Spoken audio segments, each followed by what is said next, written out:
Good morning and welcome to a brand new Monday on Ways Breakfast. And as always, we're here to help you ease into the day. Because you're not feeling a little more informed, a little more aware, and hopefully a lot more connected. My name is Oluchi Precious Omink, and I'm being joined by the ever-remarkable God's Beauty Israel. Together, we hold space for the stories that shape our nation, especially through the lens of young people. Ways Breakfast is not just another talk show. It's a platform tailored for the youth where we open up conversations around the most pressing concerns in society, boldly, honestly, and of course with empathy. And this morning, our somber turn. What should have been a journey to celebrate love in brutal bloodshed to a wedding in Plateau State. Of course, it's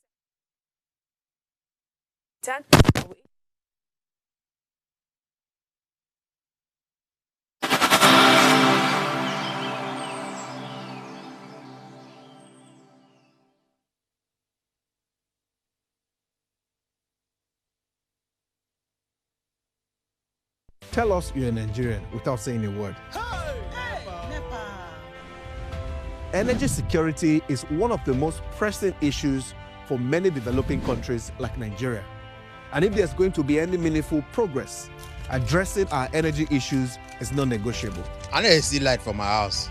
Make them do something. Band A is expensive. I literally have to turn off all my appliances just to reduce costs. We need light. Introducing the Energy Outlook, your go-to show for everything energy.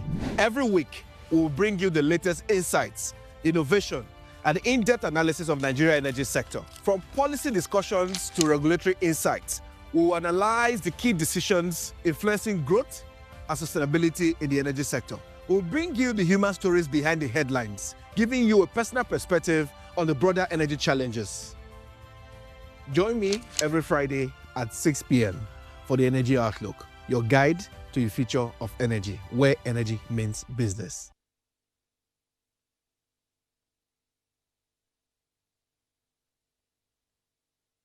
Life is made up of moments, some that fill us with joy, others that test our strength. Welcome to Heartlines. This is our space to explore the highs and lows of human connection, the love, the heartbreak, and resilience that shapes our life. From relationships to friendships, parenting to partnerships, and so much more. Every week, we share stories and conversations that define us, navigating love, separations, the struggles of parenting, dealing with anxiety and managing the pressures and stress of life. Real conversations that bring us closer, helping us heal, grow, and connect. So join me Mondays through Fridays at 10 p.m. for Heartlines, the show where we'll connect hearts, have real conversations with real people, one story at a time.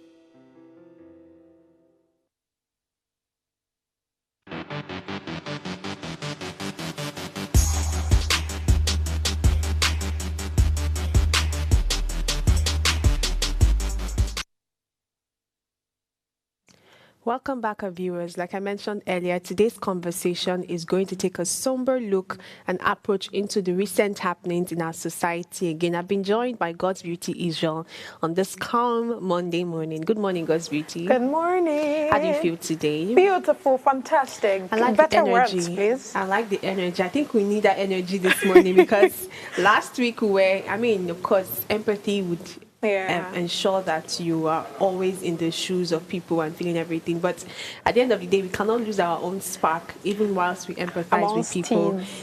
Spark. I say spark. This is teens. These days, All of them joined together. But how are you, though? I'm doing good. I'm happy. I'm just good. I'm just hoping for better things to come, and I'm grateful. I think I'm very grateful. Honestly, I was coming to work this morning and I was recounting some things, and sometimes in recounting, you might feel like, oh, I've not done this yet. I've not done this yet. But then I had to calm down and say, wait, but you have also done this too. Mm-hmm. That's something to pay attention to. So yes, it made me feel this rush of gratitude and of course expectation for the future. Well, we have the newspapers this morning. What do you have for us, God Beauty? The New York Times. Of course. Let's have it. All right, so at the top center, we have United States attacks Iran's nuclear site. And at the top right, we have B2 drop payload of bombs as nation enters Israel's war. So my problem with, you know what, we'll talk about it. Let me just give you the rest of the headlines. At the top left, we have 14 stormy days that wiped out an aid agency. And at the center, that's just beneath a photo of Trump, we have a harrowing measles outbreak hit home. Bottom left, we have law students argued we the people. That's in quote. Then we have meant just white people. He won an award. So this headline, I really find it very fascinating, really. So you see that it came out 2 times, which is the United States attacks Iran's nuclear site. Then at the top right, that's just beneath the main headline, we have the B2 drop payload of bombs as nation enters Israel's war. So let me quickly give you all the details. And it says in a major escalation, the United States has bombed Iran's nuclear facilities, right, marking a turning point in the broader Middle East conflict. Now, President Trump has announced the operation from Joint Base Andrews in Maryland shortly before B-2 bombers carried out the attack. Now, the move aligns the United States military with Israel in its ongoing war against Iran. The Pentagon claimed the strike was targeted and strategic, aiming to cripple Iran's nuclear ambitions, while officials brace for regional fallout and potential retaliation. Now, what I actually find is very fascinating, if you remember on Friday, I was asking you, where do you think the United States, who do you think the United States will support between, Israel and Iran? So obviously, we already know that it's with Israel at this point. But then my problem is, why exactly are you now in the fight? I don't know if you get what I'm saying. I mean, we've seen the likes of the Chinese president come out to say, oh, I can't wait to be, I want to be a mediator to settle this war, between Iran and Israel. But right now, it's sort of probably you taking that step as well. You're telling your people, I mean, they've already done it already, safe. They attacked the Iran's nuclear site. That's, the probably things or weapons that they will use to, fight against Israel. You've gone ahead to destroy it. I mean, don't you think that it's all, put even, what's the name now, even the United States citizens in jeopardy at this point? Because I don't understand. It's one thing to say you want to be part of the war. You don't necessarily have to be there physically. Only your mouth alone. We already know your stand at this point. We know. True. But this one, you have to now go and start attacking, Iran on behalf of Israel. I mean, I really find that to be very alarming, to be honest. That's calling for trouble. I mean, that's what it is. I didn't even see this coming, to be honest. You know when you actually know what Trump can do, but then this one is out of it. This one, you have to go and fight Iran on behalf of Israel. Make it make sense to me. I think what nations should do, I don't know if we're in the right place to advise, but the point is, when 2 nations are at loggerheads, other nations are not supposed to take sides at all. Whether or not the side they are taking is the right side, you ought to ensure that there's peace. Because when we are taking sides, lives are being lost. And that's the first priority to any chaos at all is let us save people. And after that, we can have dialogue and talk later. But taking sides can cause some, provocative reaction from the other party, and then missiles start flying up and down. I mean, social media space recently have been so terrible. Let me tell you something that happened. So I was in the bus one time, and then I think some people were just, having conversation about this whole Israel-Iran thing. That's how one person said, you know what? They can never defeat Israel. Right from the Bible, God said that no nation will prevail over Israel. And I was like, oh my God, this will have come again. If they go back through history, they will realize that the Israel then and the Israel now maybe different. I mean, are not to be the honest. same. Honestly, they're actually different. But it's okay for you to take that religious stand. I'm like, we have to put the God has said no nation will prevail over Israel. So thank you very much. But that's all you have for the New York Yes, that's all I have.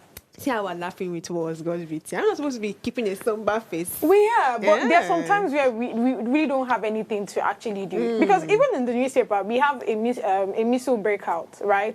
Certain places like the rural area in America right now, they're actually dealing with, missiles outbreak. But see what their president is doing instead of taking care of that. I saw something else again. I don't know I don't know how social media works. I've just been seeing a lot of unverified fact. When some people were saying that the president had to comment on this and was like, maybe Iran should stop or Nigeria will intervene. There was this hold on. No, it should be a meme. It was on TikTok. I'm not even going to lie. It should be I a saw one meme. search that said the president urges one of these countries to stop, else Nigeria will intervene. And somebody was not doing this kid like, sir, where are we intervening to? Let us mind our business. We have a lot here to deal The with. ones that we have here, we are yet to take care of it. Say But that's what not to verified put your though. mouth. It's just for us to That's think what I'm saying. about it. It's meme. Don't worry. It has to be unverified. It has to be. It has to be a joke. All right, leading you through the Guardian newspaper, I have some amazing stories here. ECOWAS bio to champion democracy, security, and regional reforms. APC silent as PDP dismisses formation of ADA. Lamido differs with Niyam over Tinubu's role in June 12 annulment. And the major headline is on Israel-Iran war, hope for Nigeria's troubled fiscal outlook as oil prices head to $80. Israel-Iran tension shakes market, and the oil and energy, crude oil, surges by $14, pardon me, precious metals and safe haven currencies, and a number of things mentioned there. Moving on to the next story, it says Sanwo-Olu to meet APC stakeholders ahead of the local government polls. Cloud burst, Ogun government urges calm as lightning kills 32 cows. That's giving ritual vibes, bro, because 32 cows lightning. Let's move on. It says the next one here will be Atiku decry rising insecurity as Tinubu and northern governors condemn killings. Insecurity escalates in Yenogwa. Judge abducted, man confesses to killing toddler. Nigeria losing $500 million yearly to abandoned containers at ports, and this is a warning from the SEREC. And I think that's the story I want to talk about, because we are still going to talk about death and, insecurity problems, but let's move on to something else that seems to be interesting. And when I saw this story, I'm like, oh, anything that has to do with us losing money, we have to open it up, right? So the Sea Empowerment and Research Center, that's the SEREC, has warned of the escalating financial and economic burden of the over 100,000 unreturned, rickety, empty containers littering Nigeria's ports, saying that the country loses over $500 million yearly due to the inefficiencies tied to container management. And in a bulletin released on June 20 and signed by the head of research, Dr. Eugene Nweke. He made available to The Guardian yesterday, of course. The advocacy group described the situation as a ticking financial and environmental time bomb, calling for urgent regulatory and operational reforms to address the growing national burden, while acknowledging the complexity of calculating exact losses. SERC outlined key contributing factors, including the high cost of shipping empty containers back to a region port, estimated at $2,000 to $6,000 for a 20-foot container and $3,500 to $6,000 for a 40-foot container, depending on the route and the market fluctuation. And of course, this is I was just having this form of imagination. Some of us, we apply this Apapa routes. We see containers littering everywhere, and sometimes we feel like, oh, maybe it's just what it's meant to be. Yeah. But this is already a call from the bodies that know exactly what they stand to lose from the SERC, and I think it's something to pay attention to, because the maintenance problems, there's just a lot of financial implications to having these things just litter around. Do you understand? And the money here is not small. It's not 50K, it's $500 million each year, because regulation is not put as priority. And I think this is not just something for this sector only. It's a call to other sectors. Sometimes some of the problems we have in some of these sectors that makes us lose money or not have the progress that we want to have is because regulation is rickety in that sense. If you don't have the right regulation that is ensuring things are working the way they ought to work, you're going to have issues at the end of the day. Money will be lost, strength will be lost. Manpower, resources. Just think about it. And at the end of the day, it's a strain to the economy. So I just thought to mention this story because it's something that you might most likely just skip with the growing concerns with insecurity. But economic strains is also part of the problems that we always discuss. And let's see if, the government is going to, or the bodies concerned with this will take heed to the SERC prediction and ensure that we do not lose this much money anymore. Well, that's all the story I have for you on The Guardian. We would love to hear your thoughts on all of our conversation. Our phone lines are open. Please call us on 0702-500-7749 or 0701-424-2420. And if you're yet to subscribe to our YouTube channel, head on now to the official Upgrade TV. Click the subscribe button, share the link, and tune into channel 145 on your Go TV. We'll take a short break now. When we return, we're heading straight to the hot topic for today.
Welcome back. Well, today's topic is on Plateau killings, and of course, we have titled this one Tinubu Pledges Action.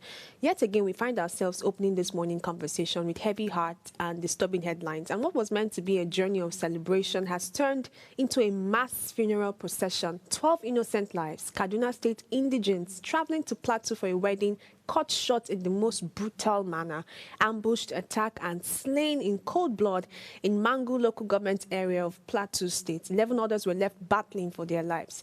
And the Kaduna State Governor, Uba Sani, has called it a barbaric act of savagery. And President Tinubu too has condemned it, labeling it unacceptable and demanding immediate justice. But behind those statements lies a pattern, one that we've seen repeat itself: condemnations, promises, and then silence. This morning, we're not just reading out another tragic story, we're asking deeper questions. Why is this still happening? What are the underlying causes? And what must we, as a nation, as communities, as individuals, do differently? To help us unpack these difficult layers, of course, we're joined live from Jos by someone on the front lines of advocacy, peace building, and human rights, Mr. Jacob Choji Pwakim, the Executive Director of the Youth Initiative Against Violence and Human Rights Abuse, YIHAV. I hope I pronounced that correctly. He's no stranger to these realities and has been involved in multiple intervention efforts across volatile areas in the Middle Belt. Good morning, Jacob. Yeah, good morning. Thank you very much. Yeah. The name is Pwakim, and the organization is YAVA. Okay. Because it has a lot of consonants in it, so sometimes it can be difficult to pronounce, but I've gotten the correction. So, Jacob, thank you for joining us. And first, I want you to help us understand the deeper context of the violence in Mangu local government area. Why does it continue to be a hot spot for such attacks? Okay. Now, first of all, we extend our condolences to the people of Plateau State and everybody who shares in same society, where people would not be killed by virtue of identity, whether Muslim, Christian, or any other religion or ethnicity. But funny enough, what has happened in Mangu is not too different from what happens across the country. Not by way of justifying what has happened, but the persistence of the conflict or the attacks or this kind of jungle justice is a reality of the failure of the justice system to provide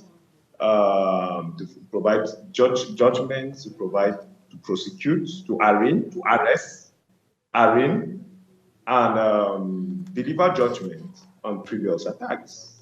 So over the years, people have enjoyed impunity. So for instance, in Plateau State, there have been a series of conflicts from 2001 September 7 crisis. The question we have always asked, even as a practitioner and other colleagues have asked, is where are the white papers? Has any government? There are many commissions of inquiries that have been set up, but none of these commissions of inquiries have ever, no implementation has been done.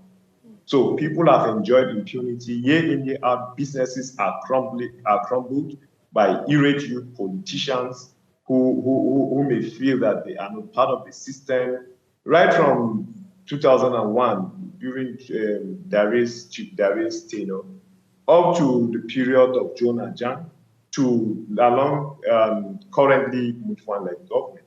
And this conflict, when you look at it, now there are people that have said we don't need to call it conflict, we need to call it attacks, we need to call it whatever name. But this level of violence have migrated.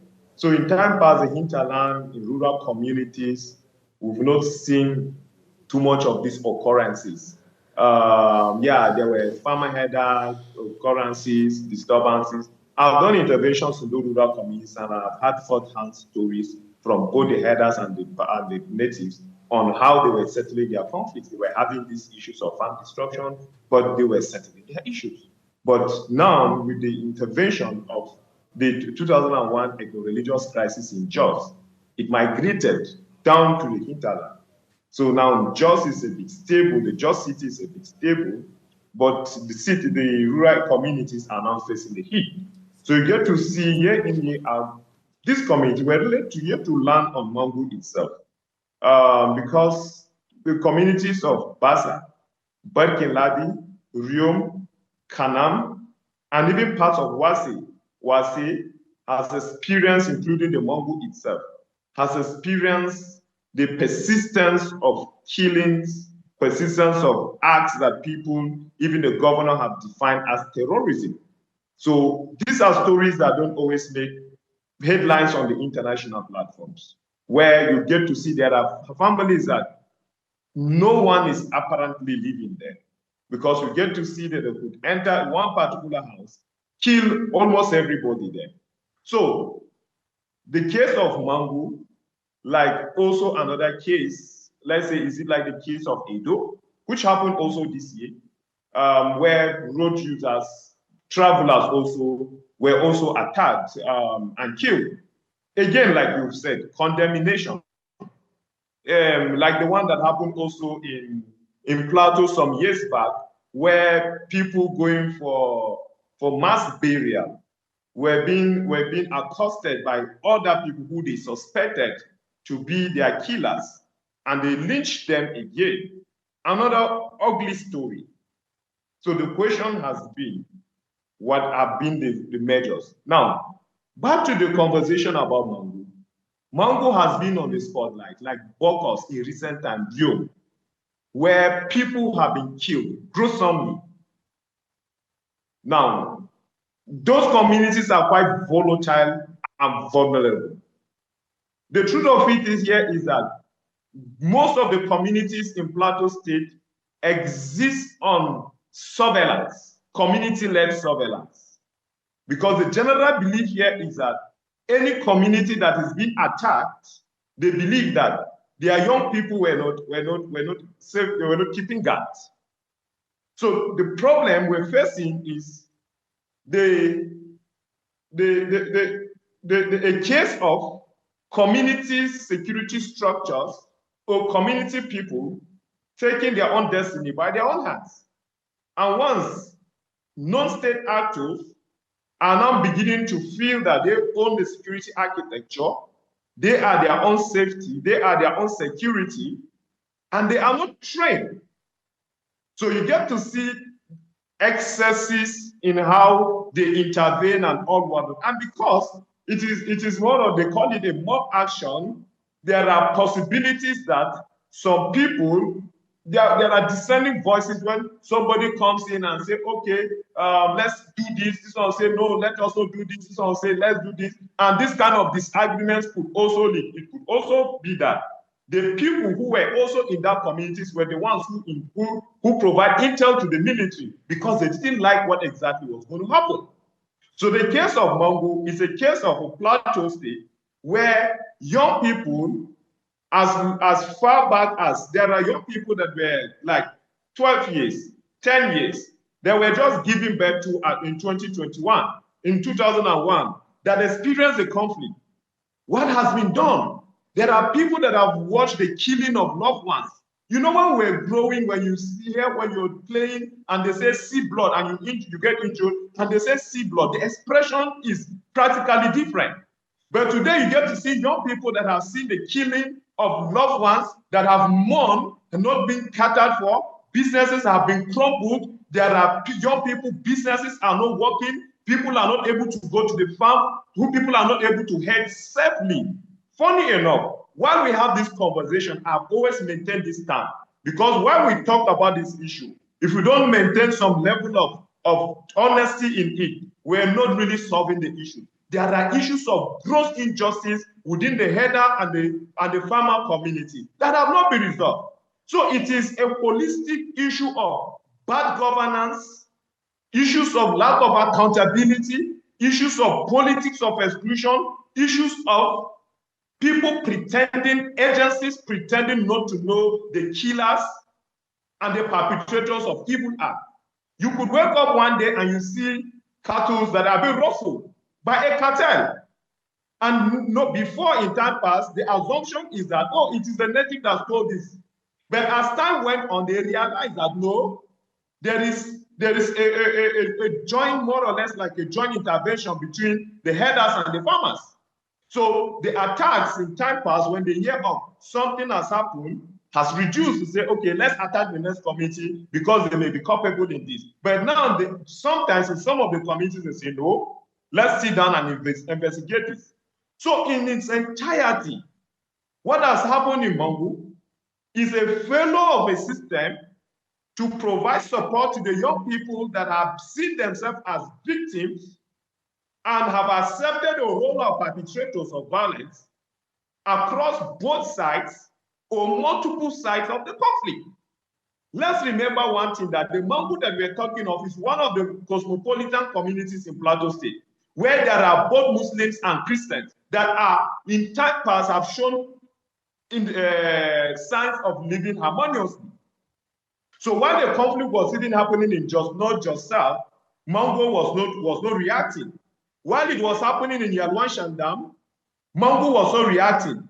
Not until recently that the influx, now the migration of the conflict, the farmer-header conflict that took charge from Riom, it started within the recent history, Riom, Barkin-Ladi, Jos South, Bassa, and Bokos, and it kept moving, migrating to the central part of the state, then to the southern part of the state. So these have also made people to look at each other with so much suspicion, because looking at the trajectories of these conflicts or attacks from one local government that shares boundary to the other, and it keeps migrating. So there's a general belief here that there is an attempt somewhere, somehow, by a certain cartel to destabilize the state.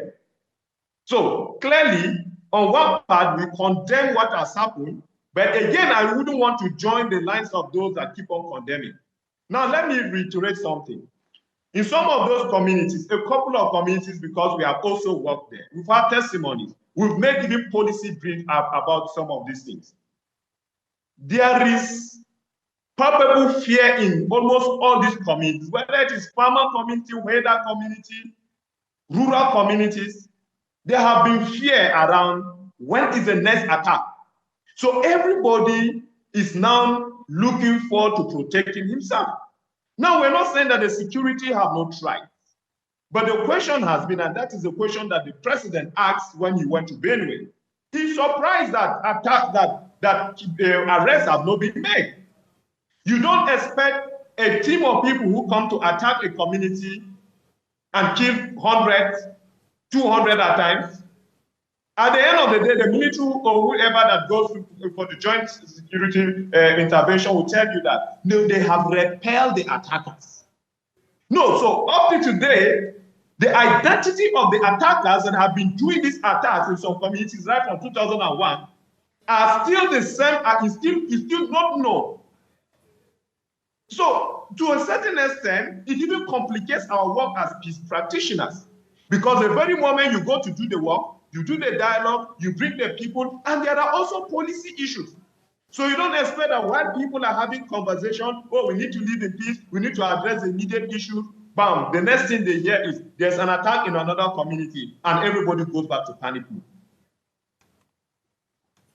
This is really sad. This is really, really sad. I mean, given that, I love how you took us back to the things that have been happening even before 2001, just as you've mentioned. And like I said, it's really, really sad. And I actually think at this point, there's definitely something wrong that, from the federal head and even the state governors, there's definitely something wrong that they are doing. That, I mean, they're not probably getting it right.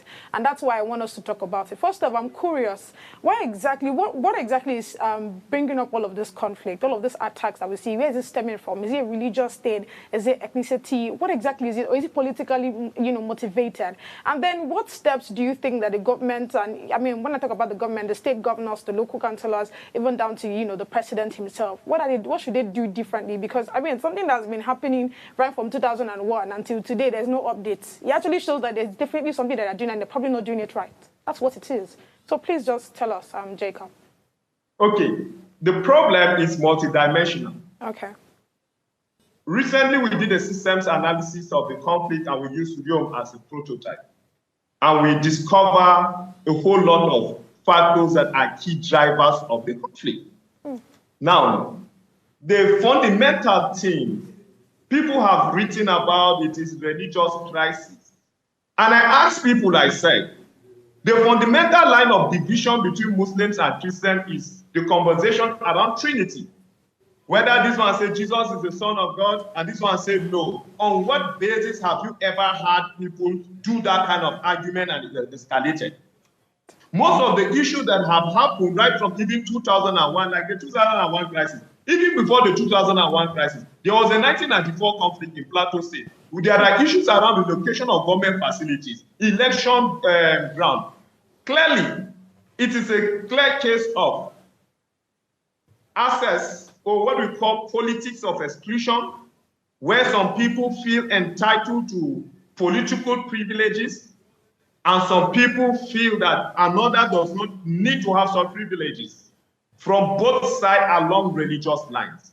Issue of indigenous settler conversation is still very strong, and like everybody knows, it is a Nigerian thing and must be resolved at that level. And that is why even in some conversations that we've had at the rural communities, where they have also raised the issue of, oh, we want indigenous certificate to be given to us. But again, we have always taken this conversation to them to create awareness around. It is not a Plateau State conversation. It is not a Plateau State issue to give indigenous certificate to people, to declare anybody as indigenous of a place or not. This is a federal issue, and when you put pressure on the state, highest what the state can do is to take you to whoever, and we have come to tell you that it is a federal conversation. So beyond the issue for scramble for political privileges, there is also the use of religion for mobilization. Everybody knows that Plateau State, now I have said it severally to people, like Kaduna, like Plateau, like Bauchi. These are three areas that when a Christian lives in Bauchi or Kaduna, he feels relegated. When a Muslim lives in Jos, he feels relegated because the seat of a governor, the seat of the vice of the deputy governor are exclusively of one religion, but there are other people of another religion here. When you go to other, so the issue of, because I'm a Christian, to what extent can I have privileges? So by giving birth to me in Jos, I'm being a Christian, it is already a right of privilege. By giving birth to me in Kaduna, and with all the sentiments that have been there too, have been an issue of, if you're a Muslim, you're already privileged. If you're a Christian, you're already underprivileged. Now, these are realities that are bedeviling us and are not being used as a weapon to mobilize people to commit acts of injustice against others. Now, they have talked about the issue of the response time of security architectures in every state. We need to look at it. So I'm discussing this side by side, the solutions and the problems in itself. Over time, the response times of security personnel have been very weak. So you get to see an attack is even happening in a very nearby community, 1 kilometer, less than a kilometer. And there's no response. There are feedbacks from communities that they will say, no, the military are supposed to. Let me put it straight here. From information that I gathered, Governor Caleb Mutfwang has invested nothing less than 2 billion naira, from the report from one of his high-ranking commissioner, 2 billion naira on surveillance equipment. Personally, I have seen some of those drones in rural communities while I am working. The question, and they said that from the feedback of the commissioner, he said that they watch these killings happening live on television, the way you see it. Then the question is, who is not responding? So you get to hear that they operated in 3 hours. 3 hours in Nigeria. So it is, and nobody's fired. So whether the citizens or the security architectures, whether police, DSS, or whatever that are working in those communities, are already enjoying the privilege of impunity. So when we want to ask about Mr. President, what can he do? Mr. President, when there are killings, ask if you have done an efficient intervention in a place and the solution is no. Try deeper and ask, what is the issue? Who is failing his responsibility? Why are people killed very close to a checkpoint or a police or a military sector and nobody's fired? And year in, year out, you keep seeing these people operating as security personnel in those places. Now, back to the conversation again. Mr. Governor, we have taken conversations with Mr. Governor. We've written a policy brief that gives practical examples of what they can do. We have been to some of those communities, like I have said, it's the politics of bad governance, ungoverned spaces, where these people, they have accused them that there are change of names and all whatnot. When you go to those communities, you see nomadic schools. These nomadic schools, they do not have access to teachers. When you see the places where the school, very large population of people, you're going to see the shared, even me, anybody who goes there and sees the ugly situation of how they study, you would know that anybody can easily be manipulated into believing that government has ignored them.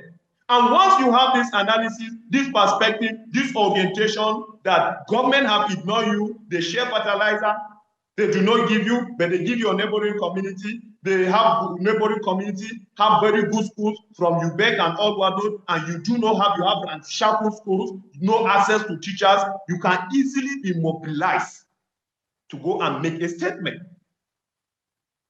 So we have told government, is it possible that you have dialogues with these people? See, if you do not believe our report, if you do not believe what we have told you, have your own independent investigation and conversation with these people. Hear them. Do not just call them to the city center. Go to their communities and listen to them. You have a Plateau Peace Building Agency. Go to their communities. Listen to them. Let their people know that the government have come to listen to them, to hear their opinions, to hear their concerns. But most of the times you get to see dialogues are done there in the city center. You take them to, you bring them to Jos, you take them to Nasarawa, you take them to Abuja. They have meetings. While they go back, some of them, while these meetings are being held, they are conducting attacks in communities. So there is a failure, even programmatically. We have seen intervention. See, non-governmental organizations have invested some good amount of money into the just crisis. The question is, what is the problem? So I have seen dialogues, I've studied dialogues, and I've heard people testify that most of those dialogues, they do not have the right people on board. They don't, excuse me. They don't have the right people on board. You get to see, you want to conduct a dialogue in Shono community, for instance. Instead of you to go to Shono community and have the dialogue with the people, you are now bringing the people from Shono who are living in Jos, who are IDPs, who do not go back to the communities. So they hold these meetings here. They do not go back to the community to step down resolution. Now, apart from that, there are internally displaced persons running into thousands, into hundreds, into thousands, tens of thousands. The question is, what has been government response, whether at local government level or state government level, federal government level, to the plight of internally displaced persons? All these are part of the major issue. We have recommended to government under the Partnership Against Violence and Extremism that, come on, we need to delegate some resources that could be used for interventions that address fundamental issues of violent extremism, because it is clear case of terrorism, extremism, and all whatnot. If not, how do you expect somebody going to a community and killing hundreds of people and the person feels all right? There should be psychosocial support in Plateau State, not have hazard intervention.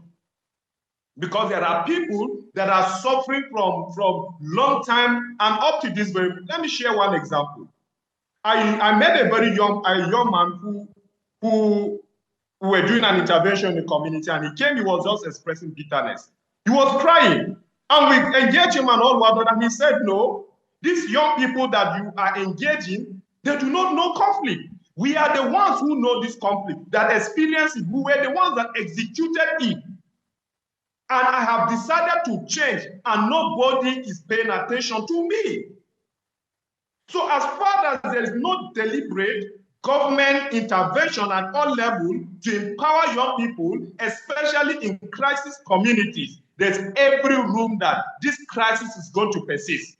Regrettably, today it is Mangu, tomorrow can be anywhere. As far as young people who are victims of this crisis, rather than perpetrators, are not empowered, are not engaged, there is already a massive problem that is going to happen.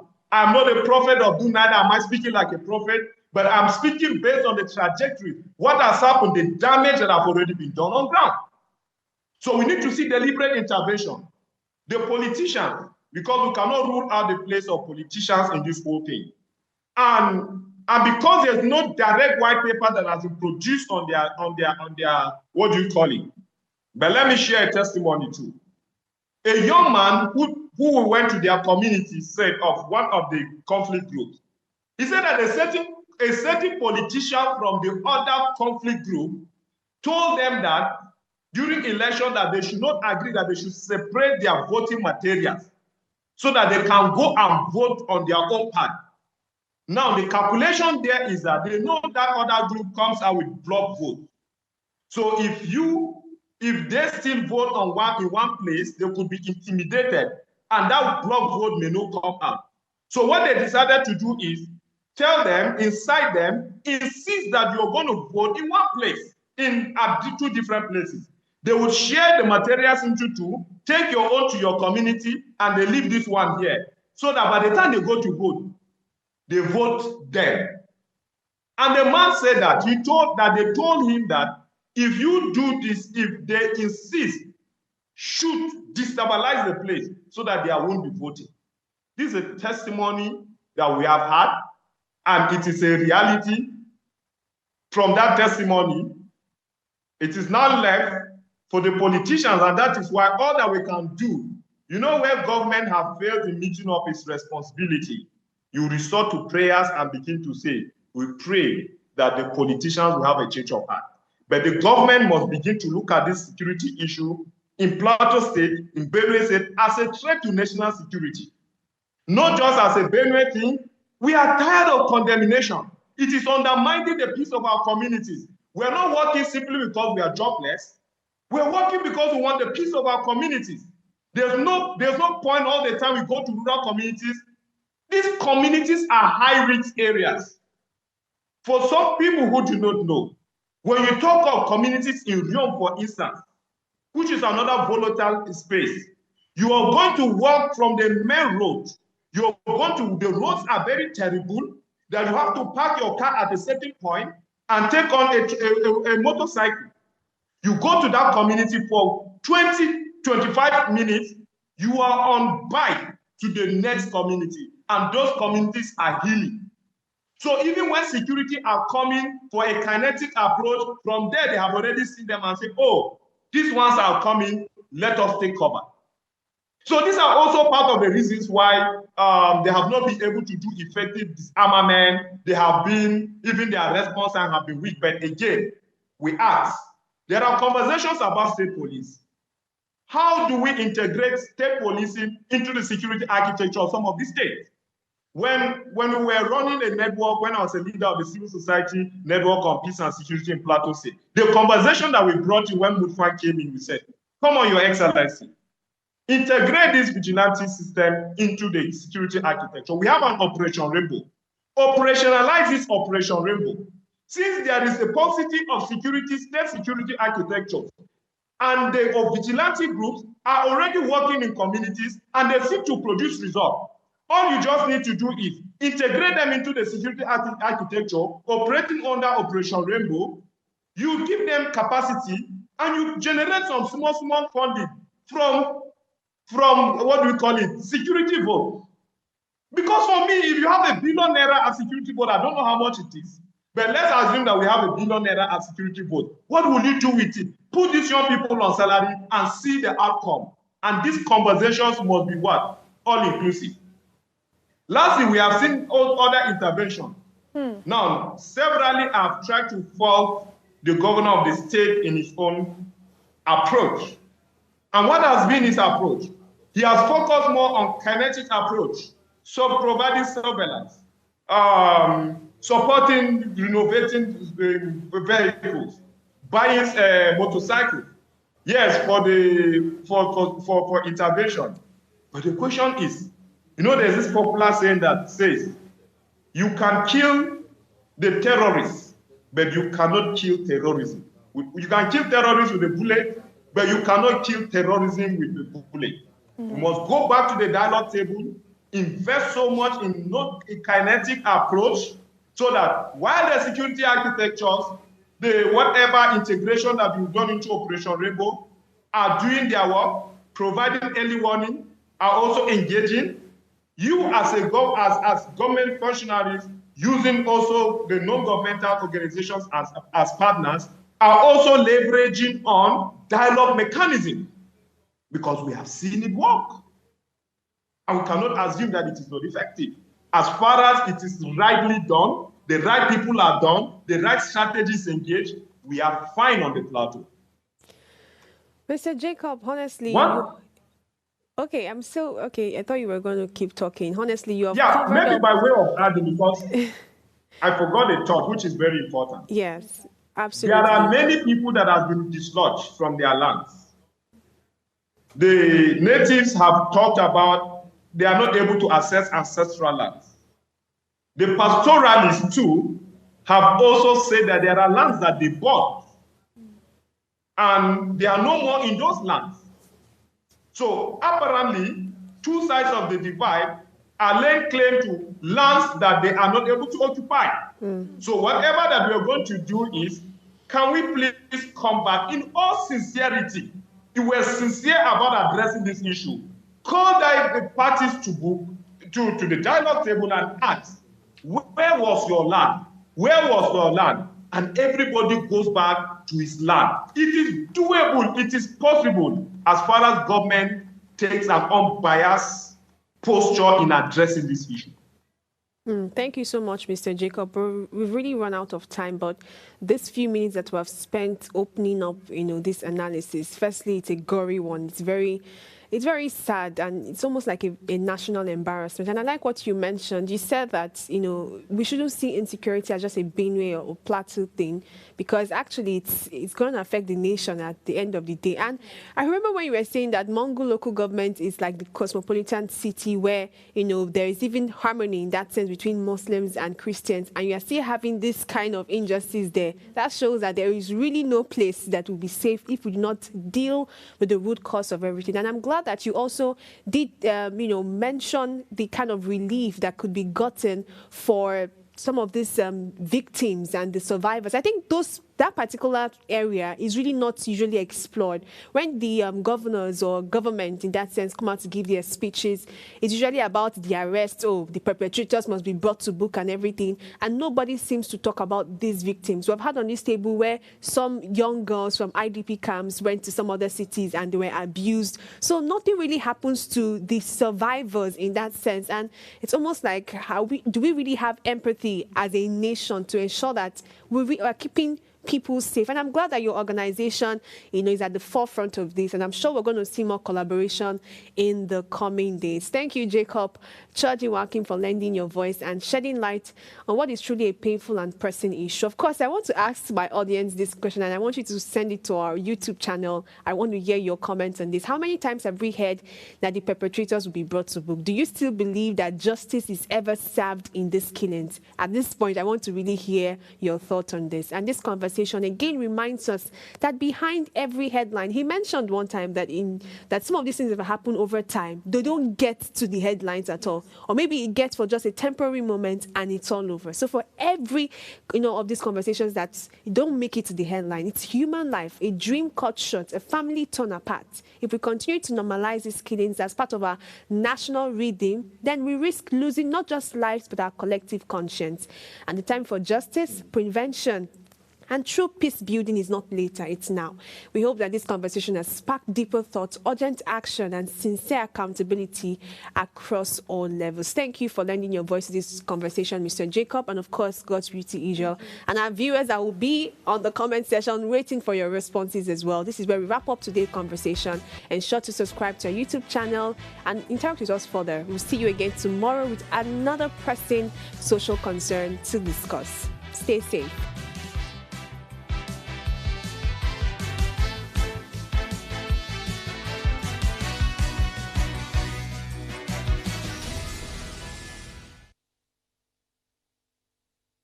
Hello, you. Yes, you. This is Usayome Sale from Ways Prime Time. Now, we appreciate your continued support for watching our content, following us across all our social media. But we've noticed, for those of you watching us on YouTube, 88.5% of you who watch our content aren't subscribed to our channel. Why? Now, if you are enjoying our content, you enjoy our shows, and you want to stay updated on all things Ways, it's time to hit that subscribe button below. Now, subscribing isn't just for you. It's for the growth of our channel. It helps us get bigger and better. With your support, we can continue to bring even more intriguing and exciting content. How about you subscribing right now and being a part of our community?